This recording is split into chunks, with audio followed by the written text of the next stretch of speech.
Yay, it works.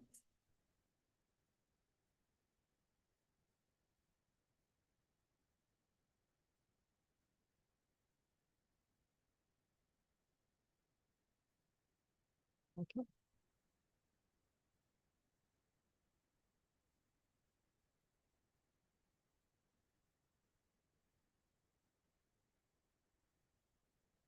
Testing, testing. I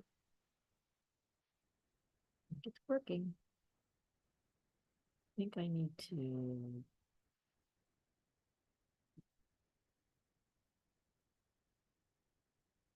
Go down here.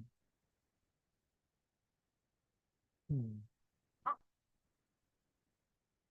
Oh, good, good. It works. There's no echo. Oh, hello. Hello? I'm here. Who's we? Oh, don't say your names. Don't say your. Say your names now, and then I'll turn on the speakerphone. Oh, Wait, I have to. hello? Oh, wait, I see. I'm here. I have to adjust something on my computer, you guys. I'm a What's spaz. your name? Okay, I think it's good now. Are you there still? I can hear you. It's I know it is JSJR. And who else?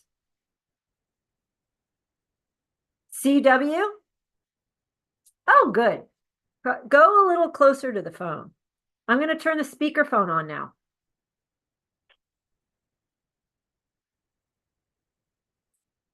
Okay, so other people can hear. What's up, you guys? Oh, living a life. What? You're just living the life. Living the life? Yeah. With a lot of horses to ride? Lots of horses to ride. Lots of horses to work. Good. How are they going? And is there anything I can help you with in office hours this week? And thank you for calling. I thought there was a topic that we wanted to discuss, but you can always help. Trying to think.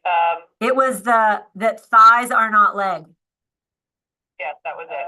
Thighs are not legs. And as I've been teaching that, like today I worked with somebody on the chestnut horse, Yes. and I got her to not push down with her thighs and use her legs and sort of be like lighter and more in balance, like stay vertical, stay over the plumb line.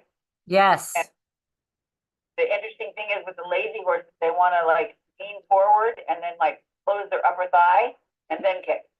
Right. Instead of opening and then kicking and letting it go in front of them. Yeah, and having the open end. Yeah. I think, have you ever heard the very disparaging riding criticism?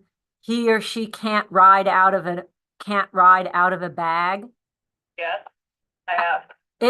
I think that it probably didn't really start off as disparaging because it really is like you're in a bag and there's an open end.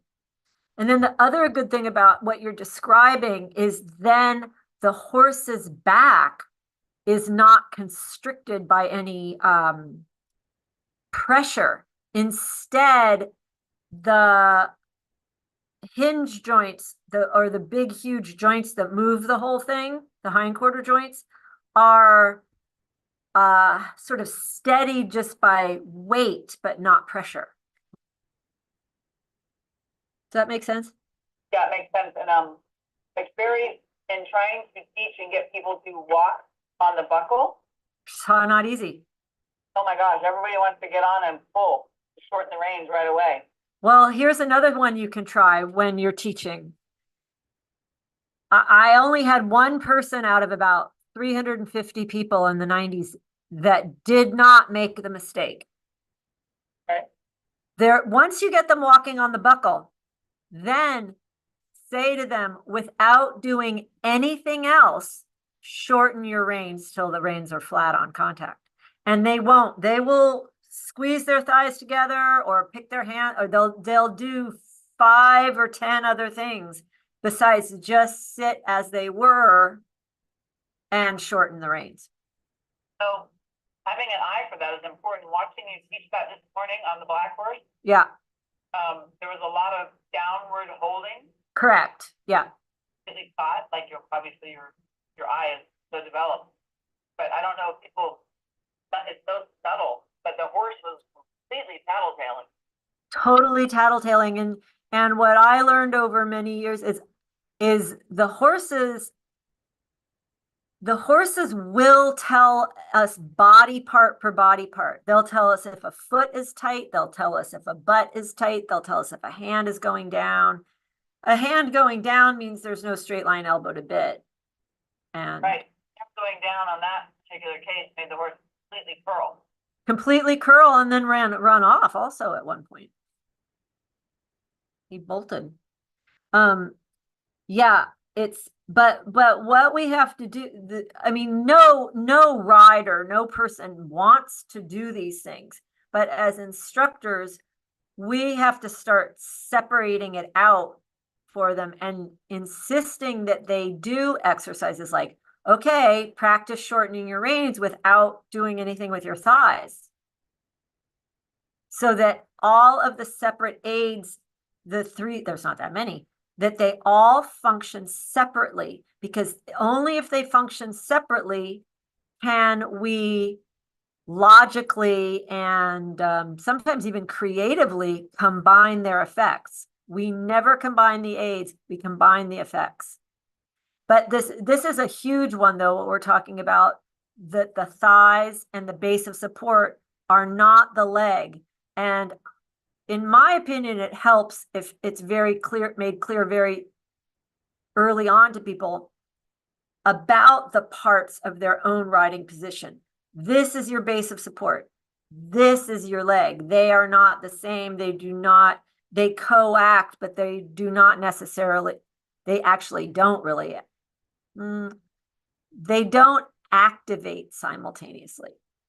Yeah, I have a question for you. Okay. A thing that I was taught in the past. Yeah. I was taught from my seat goes down to my knee. Your knee is involved in your seat. Correct. And technically now that I've read all the books and I know what they say so well, technically, or a horseman using the word seat, it can also mean the entire body and system instrument of the rider.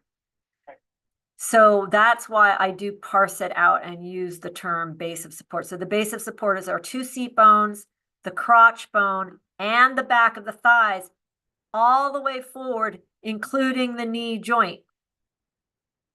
The knee joint is just sitting there, the weight of the knee joint, and then where my tall boots start, that's my leg. So I always think, oh, my pants are my base of support, and my boots are my leg. And then the riders have to learn to use their boot without tightening their pants. And one other way I was thinking of explaining to people what their base of support is, the base of support basically is the part of the human that is in contact with the horse or the saddle. So if I ride a dirty horse bareback, where I get dirty, that's my base of support, or the seat, as you say. Is that cogent how I explain that? So I was taught that the knee, my thigh, controls the shoulder of the horse, and my calf is gas. No, absolutely no. And that is a very popular idea. No, what does control? How is the forehand displaced? Well, it follows the eye and the weight, but the bearing reins, they have to understand. Yeah, they're between the reins. So rein actions, when the horse is well trained, rein actions finishing I mean, obviously they're going forward first in front of the seat and leg, but then the rein actions displace the forehand of the horse. My thigh, I reserve my thigh is, first of all, women we tend to go to our thighs automatically because it's the strongest part of our body. We're not like men. They have upper body strength, but women tend to go to their thighs. That's why our horses are hollow. But my thigh is much more of the section of the horse that we want to think about, the conductivity, the throughness. Is that helpful how I said that? And then also it's a large part of the mass, which is the most influential aid. The weight of the seat is the most influential aid of all, as you know. Right. There's I had notes actually and was going to talk about the base of support in the seat and its function as separate from the leg today. And teaching it to stay soft as things are going. And in my notes, there's someone on YouTube with like 50,000 subscribers that is constantly preaching the mistake that you just asked about. The thigh is not an aid. The thigh is part of the base of support. And while I'm talking about the base of, so imagine all the fattest part of ourselves and where we get dirty if we ride a horse bareback. That is this base of support. And I want to kind of get it as broad as I can. Until the horse is really collected uphill, I just have a pretty horizontal, nice level horse, maybe a little bit uphill. I want to be able to spread that and let it widen and broaden and sort of cover my horse. That it's just like soft, like nice, soft glue dripping down on my horse. And then that mass through the base of support, it has 3 primary functions. The weight of the seat has these functions, but I want you to imagine it's spread through this base of support. So if that includes your knees, it's pretty broad, right? Right. So its first function is overall ballast for the hindquarters. And imagine if you were a young horse and you were learning to carry a little bit and to not like throw yourself away forward. If you had some nice, gentle, steady weight constantly a little bit loading those upper joints. Can you see how helpful that would be for a horse, that ballast? Yes, yes. And in fact, it sort of anchors the base of the spine, which will come into play later when we want the horses to reach forward and work on their longitudinal suppling.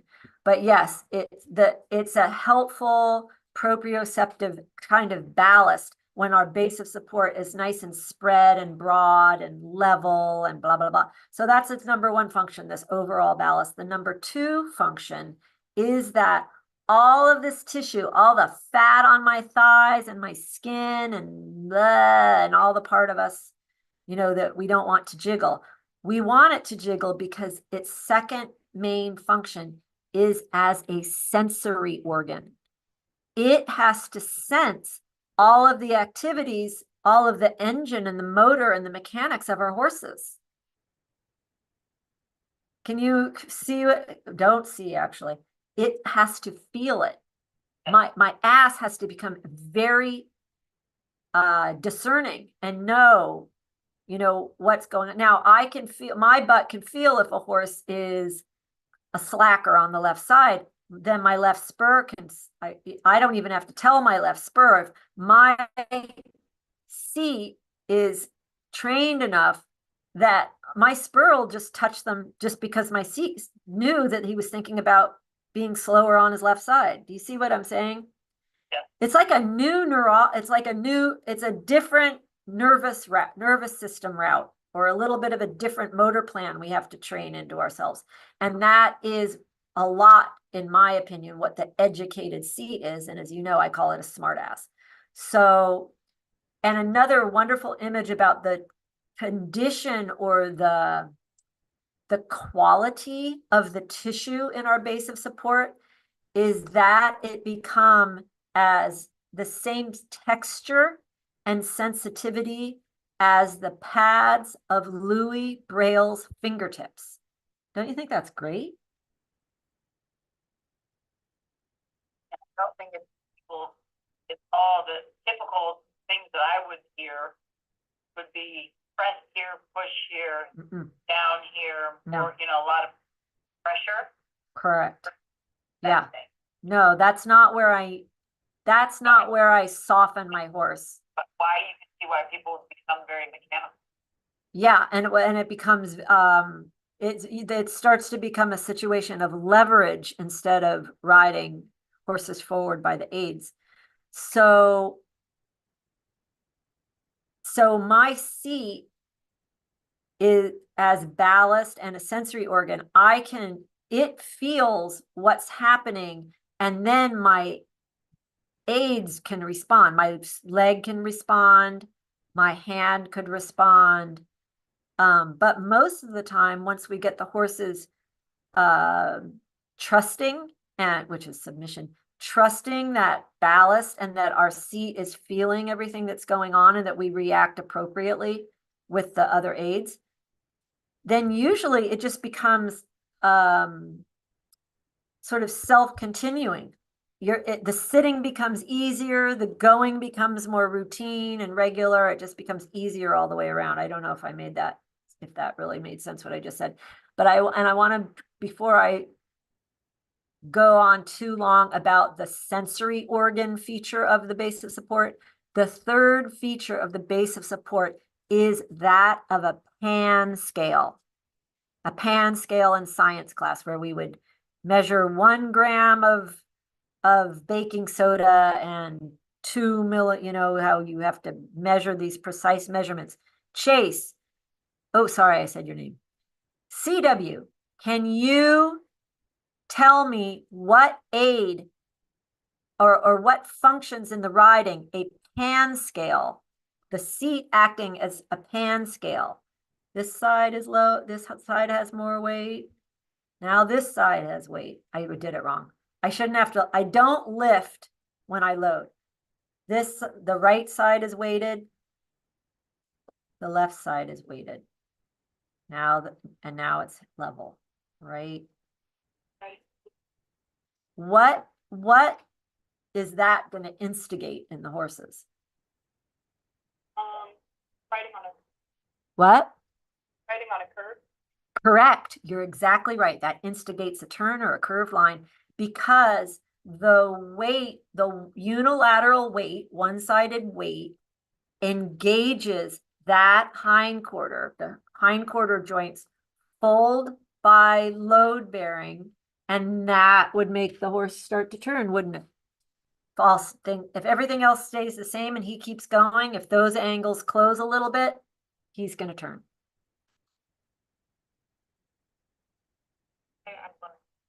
What sometimes I shy away from the weight is when I load and I'm like, okay, perfect weight shift. My body's a pan scale. I'll sit on a horse that doesn't know how to load or doesn't like to load because they don't have the strength or the fitness. Or they don't know about it. Sometimes sometimes their body is so hard they can't even feel it, or they're so used to people plopping around or crunching on them that they don't even know the person knows that they're doing it deliberately. Sorry for interrupting. Sometimes I think they develop a pattern of holding and bracing because it's to protect themselves because of the bad. That's exactly right. That's exactly what happens. That is exactly what happens. And then our job as trainers to maintain horses that have other occupations is to restore them to being able to feel the pan scale, to trust that the seat is reliable, soft ballast, and a sensory organ that is interpreting what they're actually doing. I always wonder when I watch my many trainers, but this one particular trainer is so talented, lovely seat, years ago, and she could get on any horse, like frustrating to the person. She'd sit on it, and immediately the horse became soft, supple. Yep. So good because she had such a good sensory, and she never felt like she was punishing the horses or holding him back because she was such a naturally balanced, good, effective rider. Mm-hmm. See it. The horses liked it. Yes, I think I know who you mean. And I remember the first time I really saw it. I saw a German girl swing her leg over a horse. And at the mounting block, I saw the horse totally changed. The whole thing changed just from her swinging her leg. It's just from her seat, from her sitting on the horse. And it's also, the old phrase that we sit horses to the bit. We sit them to the bit. Yeah, there was never any conflicting information in her body. Correct. Yes, that's exactly right. And that's what all of us want to impart to our students, to teach them to be able to identify when they're contradicting themselves, but help them get the habit, handbrake off, exhale, loosen your joints, because loosening of all the joints is, I think that's in italics in like every instruction manual in history. Loosen everything, handbrake off, then proceed. I think that, like in the analogy of dancing, watch people dancing as well. There's no tension, there's no lock, there's no hold. Everything is in rhythm, going somewhere. Yes. Yes. Right? Yeah. And one is leading and the other is following too. Yeah. Yeah, there's a lot of analogies and how. So yeah, definitely this is a great conversation. Thank you guys. That definitely the thigh is not part of the leg. The thigh is part of the base of support that is the overall soft ballast, sensory organ, and part of the pan scale, the mass on one side or the other.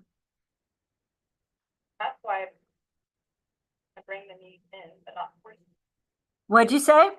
Oh, I'm just thinking that explains why if your knees are jutted out, that makes a compromise because you don't have the thighs of the sensory organs on the horse's body. Yeah, we want to just let unless we're jumping, our knees should just be like blah. So I think the idea of you mentioned it earlier, contact point. Yes. Pivot point. The knee is not a pivot point. The knee is an adjusting point. The pivot point, the connected pivot point, is the calf of the leg at the girth. That stays. And then the knee adjusts so that the calf contact point can stay. Does that make sense? Yes, and if you change your stirrup length, jumping versus, the knee is going to adjust according to your. The knee will adjust. But most of what we see these days are people pivoting on their knees with the calf sliding around. They've reversed the pivot contact point with the adjusting hinge. Really, really important. If you guys could get that message out, think how things would change. Just that one mistake. And it is so frequently wrong. I think it was so horrible as a horse that somebody grabbing my ribs or knees. Mm-hmm. Yeah, they're very sensitive. Their body, they're not very different than us. Like things that hurt us and make us nervous or make us mad. They're a lot like us. The ribs are so just, they're almost sort of delicate in a way. And when we are making a back, it takes a while, and it's mostly due to trust that they're going to let those big sheet muscles soften and broaden, so the whole thing can start to get more sort of awake and alive, that with all that tissue, because the back, of course, it is somewhat load bearing, but it really isn't. The haunches are what really are advancing the load, or that are what are really carrying, and the back is meant to be transmissive. Another reason why you don't want to use your thigh to turn. Your thigh doesn't. If I use my thigh to turn, it's just like shoving them. It's not riding. It's not riding.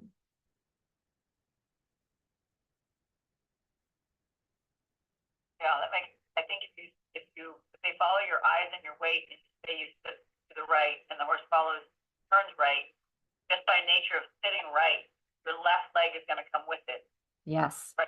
People could get confused and saying, close your left leg, but you really don't. Right. That around, Yeah. following. Yeah.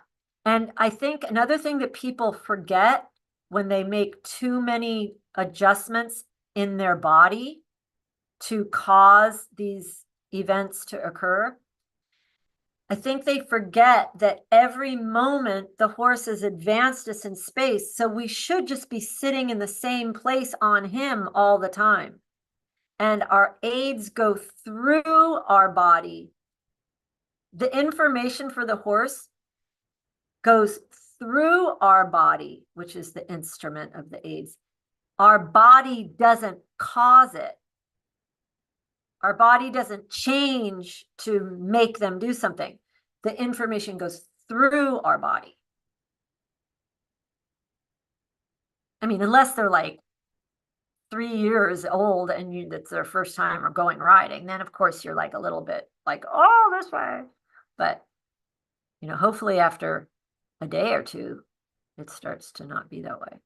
It must stop being that way. Look, when you watch somebody that looks effortless, because it's going through their body. It's going through their body. They're part of your body in a way. It's like they're part of your body. Exactly right. And that's where the myth of the centaur comes in. It's not really it's not really a myth. I really think that there is I know that I was thinking about like children learning to walk and how is it called our vest? What's the system that keeps us upright and gets information from the environment, like through our feet and through your inner ear, your vestibular. So I think that a rider with an educated seat has developed a second nature vestibular system that is through their base of support. Their feet aren't on the ground anymore. Their new vestibular information is through their educated seat. Is that plausible? Yeah, I think it's plausible. I don't mean like, I don't know about literally, but yes, it's like taking your coordination and your timing and all your stuff has to be so centralized. Yes. For discipline. And when you put people up who don't have it, that's why they stand in their stirrups. Yeah. Pull with the mane. Yep. They don't have any sort of proximal inner body. Yep. To let the limbs be physically. Yes. And I think that people's positions can be helped if we remember that and tell them, hey, listen, we have to retrain your neurons a little bit here. I feel like I have to rewire my entire brain. Right, well, you will. Yeah, you'll probably feel like that a few times in your career. Yeah, I think that's very helpful, and it's something I think if we can get across to people sooner and not wait. Yes, yes. And start training it there and being very insistent. And I think one of the things that now I don't know if it's true, but it feels like that people in the United States want to do is get onto it and do something quick, do a trick, do this. We're just the mundane of short length of your vein, keep your base support, get your hands trained. Yeah, they actually lack the prerequisite skills of riding. They lack all that stuff and they go on to other stuff and then wonder why it doesn't work. Well, and the worst situation is it sort of works because horses are so generous. So they have a quasi or counterfeit version, but it isn't really the right way. The horses cover our vanity, really. They'll still do it. If it was a golf ball, there wouldn't be any question. Yeah. Well, that's probably why the ones that do it anyway, like people pay a lot of money for these horses. Exactly right. Those are the pricey ones. And then the ones who don't, they get labeled bad. Yeah, the ones that say, no, that's wrong. The horse has more self-preservation. Yeah. And well, it is that in a way because they're bred and they're also trained to agree. They're and the ones that are very beautifully trained and then find themselves in situations where they're being squozened together by thighs that have been doing too much Pilates, they're in a real trap because they can't rebel because been taught that the manners and the safety of their person, like they would never go against a person. And they really they can get very injured actually. And sometimes it'll be a slow injury, it won't be a good old like something obvious. If you think about the muscles needing oxygen to Yeah, thrive and to exchange the gases and be healthy, like in a person, that's exactly right. Mm-hmm. muscles have to have the freedom to be contracted their full range of motion. They need, yes, that Riding need, at 25%, maybe 50. and that means they need space, literally space. But the rider is blocking them in their body and in their hand and their thigh. They're limiting that range of motion. Therefore, they're making the horse lame. Yeah, they are making the horses lame, like totally body lame. And it also harkens me back to really, the major was so wise because he made all of us and the horses learn. You can see Harry Bolt's face, right? In most of his pictures, he's like, his lips. Take a look at that sometime. That I really feel like when I deliberately exhale prior to engagement, I feel like there's more space for the bones to close and move around. Like I can make the internal adjustments.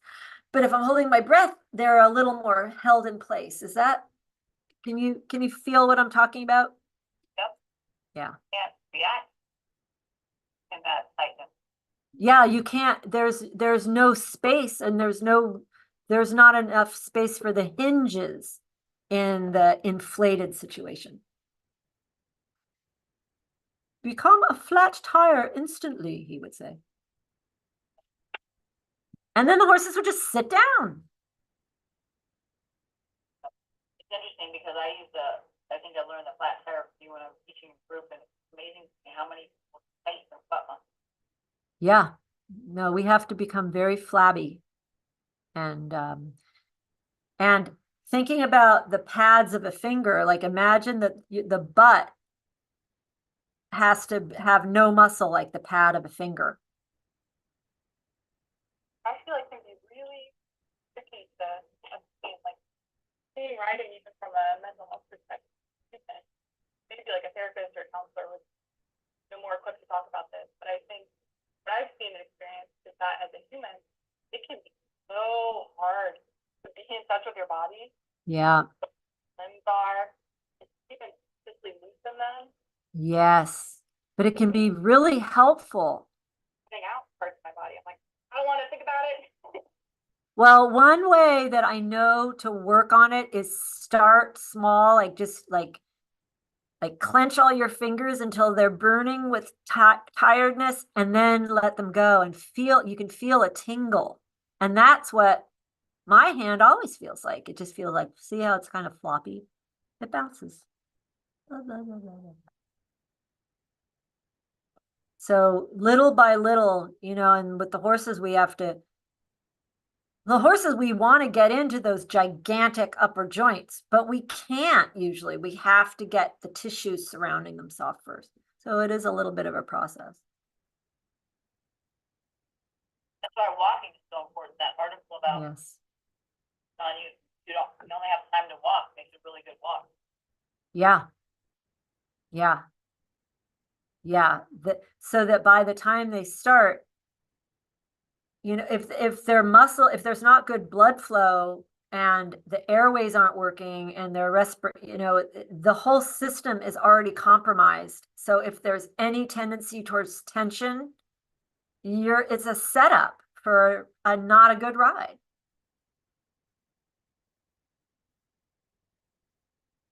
Okay. Once you fully are aware of your body and it'll loosen up, it feels great. Yes.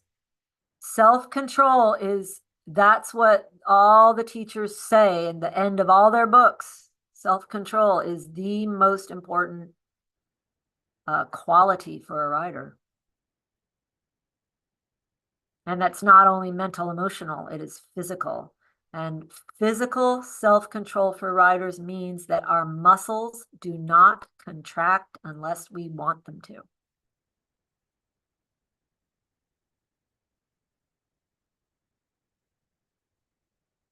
This was very interesting. I hope, has it been helpful? Shall we end office hours, or do you have any other questions or thoughts? No, that was very helpful. Think about it, process it. Yeah, and as many ways we can think of to teach people and explain it to people. I don't think we can't have too many ways of explaining this and helping people see what they're actually doing instead of just sitting. Also, I think it brings up the point of the part that I fought for many years was if I would have ridden a schoolmaster, get that feel first Yes. to help me, but I was stubborn and thought I could train it all myself, so I kept buying horses. No, yeah.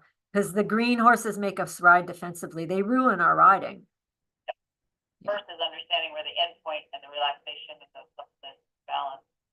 Yeah, and even if, like you have a green horse now, ride the best horse first so that you're soft and free and opened up from the easiest horse. That's a horseman's rule, to always ride your best horse first. Because Yeah, that's the feeling you want to translate to the stiffer, greener ones. that's very helpful. I guess that's my point, is it does make a difference. Yeah.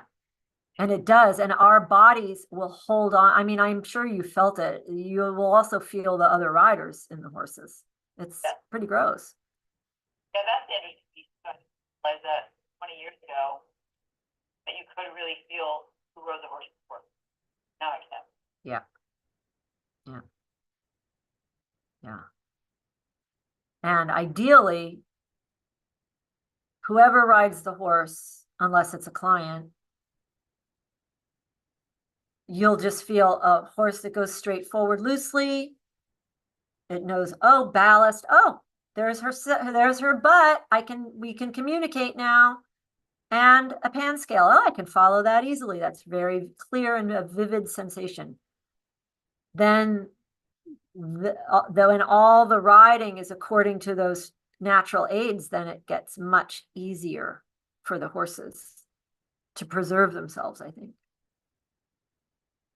Very helpful. Thank you guys. It was really fun to have a phone in on my office hours. Right. All right. I'll send you. Do you guys know how to find it on YouTube, or I'll send you the link? I figured it out last night, but I'll email the links. This was great. I really appreciate it, you guys. thanks. Thanks, David. Bye. Okay, bye.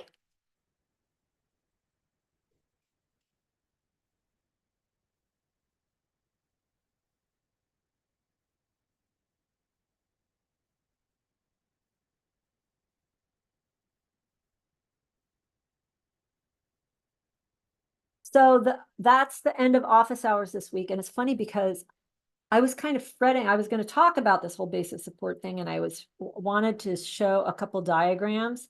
And I thought to myself, wait, there's a 4-hour class on the seat and the instrument of riding, the rider's body, which is class 108. And these office hours are for those rider trainers who have gone through that study, so they already know it. So I thought, I don't need to learn how to do whiteboards, and I don't need to learn how to do the shared screen, because there's enough visual stuff. And one of the things we have to learn as riders and communicators is to hear the information and interpret it.